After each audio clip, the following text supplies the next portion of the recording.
Terima kasih atas kesempatannya. Perkenalkan, nama saya Galih Prabokusumo, NIM 20192402441. Terima kasih atas kesempatannya. Perkenalkan, nama saya Debbie Ganes Fazri Rosiyadi dengan NIM 2019710261. Assalamualaikum warahmatullahi wabarakatuh. Terima kasih atas kesempatannya. Perkenalkan, nama saya Celia Arsa Pradita dengan NIM 2019710608. Baik, Assalamualaikum warahmatullahi wabarakatuh. Terima kasih atas kesempatannya. Perkenalkan, nama saya Salsabila Khotrunada dengan NIM 2019710712 dari kelompok 4. Terima kasih atas kesempatannya. Perkenalkan, saya Alisa Marcelina dengan NIM 2019710804. Assalamualaikum warahmatullahi wabarakatuh. Terima kasih atas kesempatannya. Perkenalkan, saya Erika Renkawiandra dengan NIM 2019710808. Terima kasih atas kesempatannya.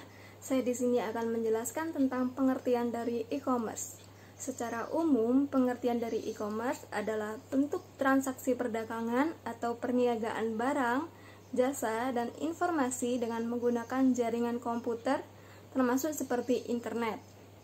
E-commerce dilakukan konsumen untuk menjual dan membeli produk dengan elektronik dan dari perusahaan ke perusahaan dengan komputer sebagai perantara transaksi bisnis. Media yang dapat digunakan dalam aktivitas e-commerce yaitu World Wide Web Internet.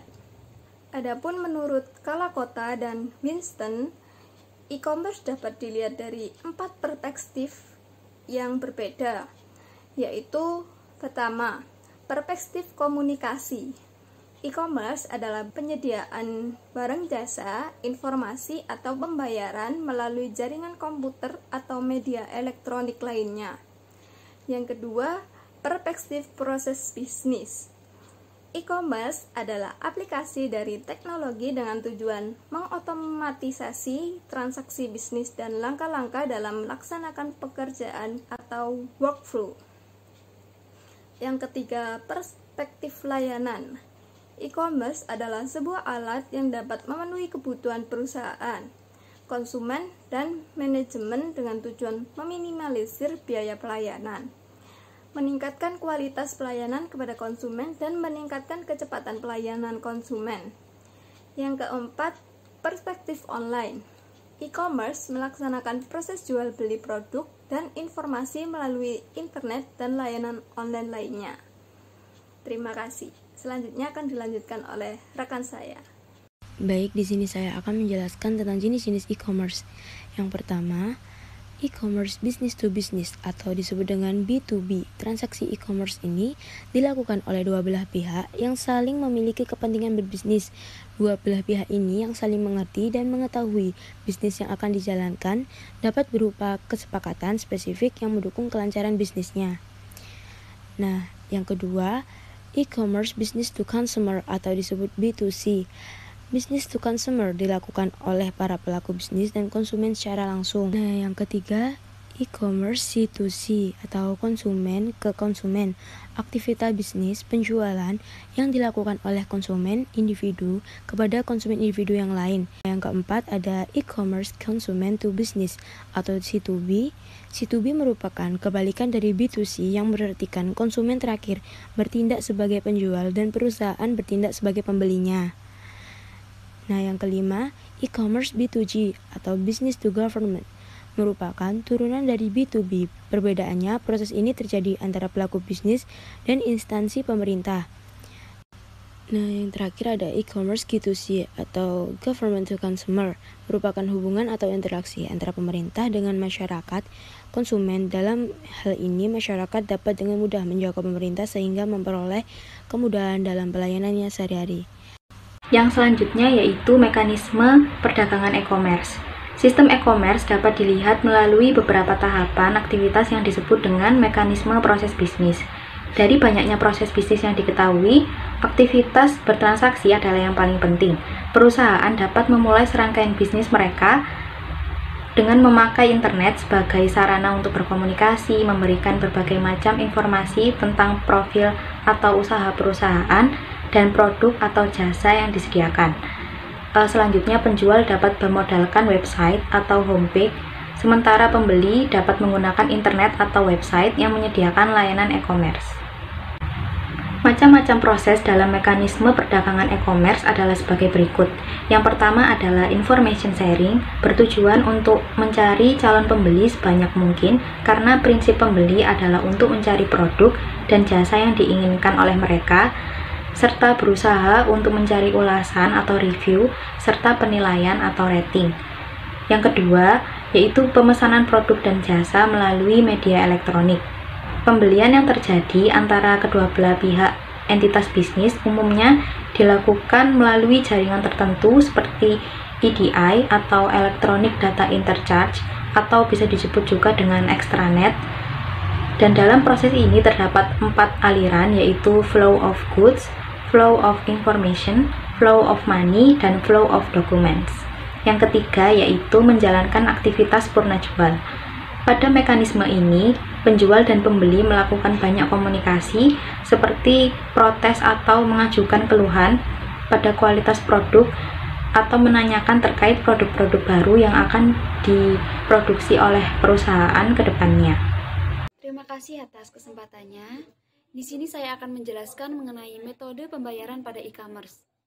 Setiap transaksi yang kita lakukan pada e-commerce melibatkan pembayaran digital. Ada beberapa metode pembayaran yang dapat kita lakukan.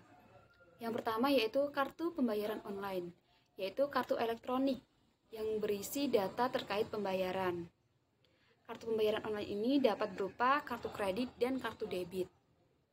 Kartu kredit adalah alat pembayaran non-tunai yang digunakan pemilik kartu untuk mendapatkan barang atau jasa yang diinginkan dengan pembayaran yang ditanggung oleh bank. Dan pemilik kartu harus membayar di kemudian hari kepada bank yang bersangkutan sesuai dengan nominal yang telah ditentukan. Dengan kata lain, kartu kredit ini memiliki sistem belanja sekarang dan bayar nanti. Sedangkan kartu debit adalah kebalikan dari kartu kredit, yaitu alat pembayaran non-tunai yang digunakan pemilik kartu untuk mendapatkan barang atau jasa dengan mengurangi saldo tabungan pemilik kartu. Metode pembayaran yang kedua yaitu micropayment, yaitu suatu alternatif pembayaran untuk transaksi yang sering dilakukan, namun bernilai kecil atau bernominal kecil. Micropayment dibutuhkan karena pembayaran dengan kartu kredit atau debit memerlukan biaya yang terlalu besar untuk nominal yang kecil. Yang ketiga yaitu e-check atau cek elektronik, yaitu sebuah cek yang dikeluarkan secara elektronik yang berisi informasi yang sama dengan cek dalam bentuk kertas. E-check ini dapat digunakan oleh semua jenis bank yang memiliki rekening cek. Yang keempat yaitu mobile payment, yaitu pembayaran non-tunai dengan menggunakan perangkat bergerak seperti ponsel. Dengan kata lain, pembayaran dilakukan dengan beberapa aplikasi yang ada pada ponsel seperti GoPay, ShopeePay, dan OVO. Terima kasih. Ada beberapa sistem pendukung penerapan e-commerce. Yang pertama adalah open source. Open source software atau OSS merupakan perangkat lunak yang kode sumbernya dapat terbuka dan disediakan secara bebas untuk umum. Open source digunakan untuk software yang membebaskan adanya source code untuk dilihat dengan bebas oleh orang lain dan mengetahui cara kerja dari software tersebut. Lalu yang kedua adalah OpenCart, merupakan salah satu aplikasi yang berbasis dengan CMS atau Content Management System khusus untuk penjualan yang dilakukan secara online atau e-commerce. Selain berbasis dengan CMS, OpenCart juga berbasis dengan PHP dan MySQL. Penggunaannya juga bebas dan gratis. Yang ketiga yaitu MySQL. SQL atau Structured Query Language merupakan suatu bahasa yang dapat dipakai untuk mengunjungi database relasional. Bahasa ini dapat menghendaki perintah untuk membuat database, menciptakan tabel, dan lain-lain. SQL menggunakan perintah untuk menempatkan akses database sehingga keamanan data dapat terjaga rahasianya. Yang keempat adalah Hypertext Preprocessor atau PHP, merupakan bahasa pemrograman yang digunakan dalam pembuatan aplikasi website. PHP bisa membuat aplikasi web yang lebih bagus atau membuat halaman website lebih menarik karena bisa dikendalikan oleh data-data. Lalu yang kelima adalah XAMPP. XAMPP adalah software web server yang berguna untuk mengembangkan website, dan di dalamnya sudah terdapat database server MySQL. Selain itu juga bisa mendukung pemrograman seperti Hypertext Preprocessor atau PHP. Nah, di sini saya akan menjelaskan tentang manfaat e-commerce. E-commerce memberikan manfaat antara lain, yang pertama yaitu mendapatkan pelanggan baru. Nah, yang kedua ada meningkatkan mutu layanan, dan yang ketiga melayani konsumen tanpa batas waktu. Dengan menggunakan e-commerce, produsen juga dapat mengubah daftar harga atau melakukan kustomisasi produk atau jasa yang ditawarkan dan terinformasikan secara tepat melalui website. Terima kasih. Baik, selanjutnya saya akan menjelaskan tentang kelebihan serta kekurangan pada e-commerce. Ada beberapa kekurangan pada e-commerce. Yang pertama, pencurian pada informasi-informasi yang bersifat rahasia. Gangguan ini sering terjadi pada e-commerce. Gangguan ini juga menyitas data atau informasi para konsumen yang bersifat rahasia. Gangguan ini juga melibatkan pihak yang tidak berhak mengalami kerugian yang sangat besar. Yang kedua ada gangguan pada layanan. Gangguan ini karena adanya kesalahan non-teknis seperti terjadinya aliran listrik yang tiba-tiba padam. Gangguan tersebut juga dapat menghilangkan kesempatan-kesempatan bisnis. Yang ketiga, ada terkadang mengecewakan para konsumen. Terkadang barang yang diperjualbelikan pada e-commerce tidak sesuai dengan kenyataannya. Misalnya, foto produk yang terdapat pada satu toko memiliki gambar yang bagus, tetapi saat datang, kualitas produknya sangat rendah atau sangat tidak sesuai ekspektasi. Terus yang selanjutnya ada kelebihan dari adanya e-commerce. Yang pertama ada pendapatan. Dengan adanya e-commerce ini, pendapatan yang kita dapat lebih menjanjikan karena e-commerce ini dapat dijangkau oleh seluruh masyarakat. Yang kedua ada pangsa pasar. Dengan keunggulan teknologi yang dimiliki e-commerce, sangat mudah untuk memetakan pangsa pasar untuk mendapatkan strategi pemasaran. Yang ketiga, jangkauan sangat lebar. Dengan adanya e-commerce ini, para penjual dapat melebarkan atau mempromosikan produknya ke seluruh dunia. Karena dengan hal tersebut, produk yang dijual akan dikenal oleh banyak orang di seluruh dunia. Yang terakhir ada menyediakan diskon. Seringkali para e-commerce mengadakan diskon besar-besaran. Misalnya adanya hari belanja online nasional atau juga disebut Harbolnas. Biasanya pada e-commerce mengeluarkan voucher gratis ongkir dan diskon up to 90% dan masih banyak promo-promo di hari tersebut. Terima kasih. Terima kasih atas kesempatannya. Saya di sini akan menjelaskan tentang pengertian dari e-commerce. Secara umum, pengertian dari e-commerce adalah bentuk transaksi perdagangan atau perniagaan barang, jasa, dan informasi dengan menggunakan jaringan komputer, termasuk seperti internet.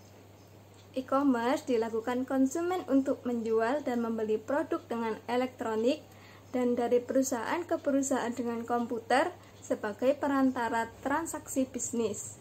Media yang dapat digunakan dalam aktivitas e-commerce yaitu World Wide Web Internet.